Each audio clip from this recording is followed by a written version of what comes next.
Distortions is the second full-length album from Godthrymm, a British doom metal band proper, which takes a lot of influence from the gothic doom metal traditions of the 90s, as well as the traditional kind of epic heavy metal of probably more so their own experiences. The Hamish Glencross of the band, who's sort of the band leader, has featured in My Dying Bride, as well as Solstice, New Dark Age, which these two things sort of collided on their first EP. You definitely felt like there was heavy metal in their style. There was definitely an epic heavy metal bent to it.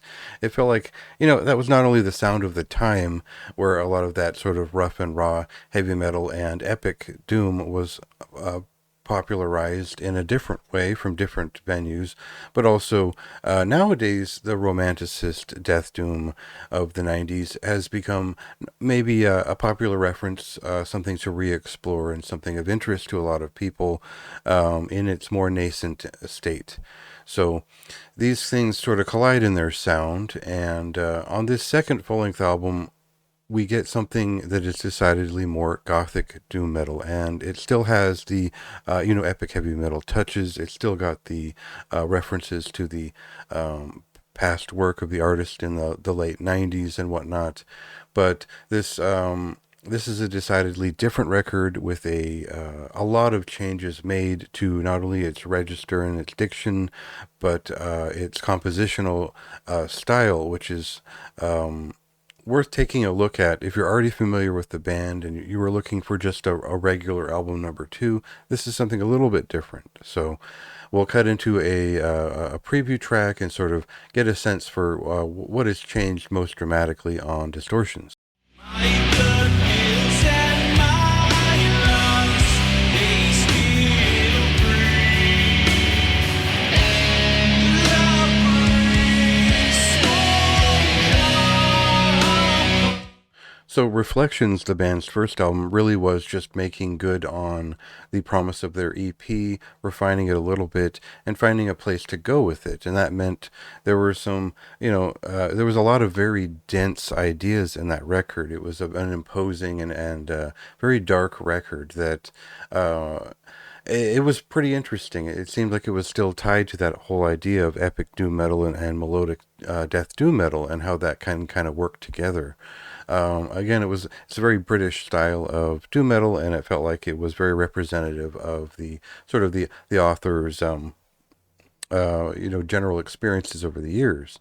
Whereas Distortions, you can tell there's probably been some strong refinement of the vocal timbre and performance. It does seem like there have been some lessons, some harmonization, and I believe his partner also provides her vocals on this record throughout, which does give it more of this romanticist gothic 90s death doom feeling, without going full Beauty and the Beast in any register. It does just feel a little bit more of a gothic metal record, which leaves a lot more open space to breathe.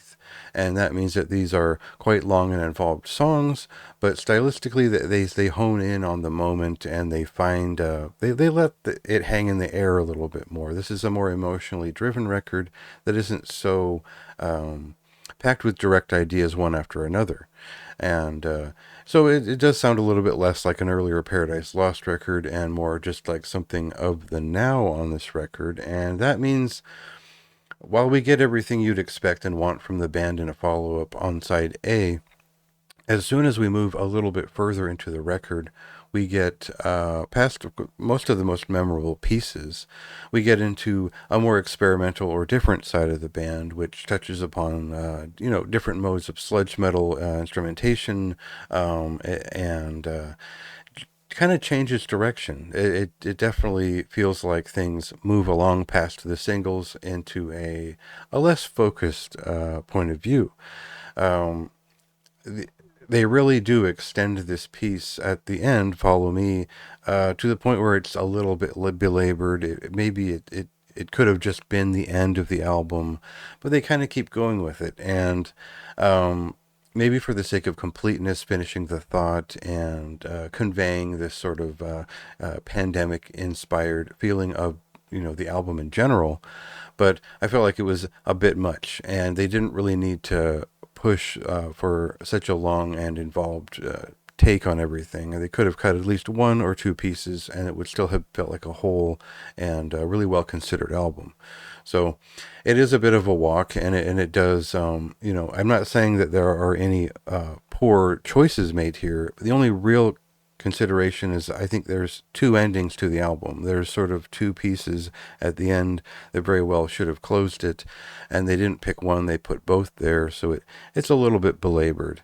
So not a perfect second album, but certainly one that changes the game. It changes what to expect from the band, and it really provides some of their most tuneful work to date. I was really impressed with just how memorable and emotive, and if the skill level has upped for this album, and the sound design has sort of followed in a more spacious uh, projection.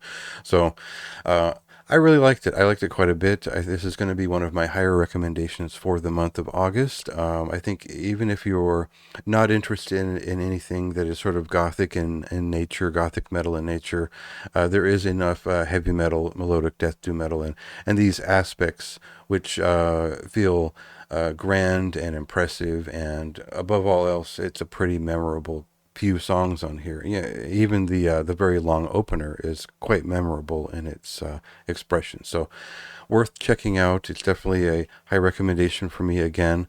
You can read more about that in the detailed review on the website, and you can check this out on Friday.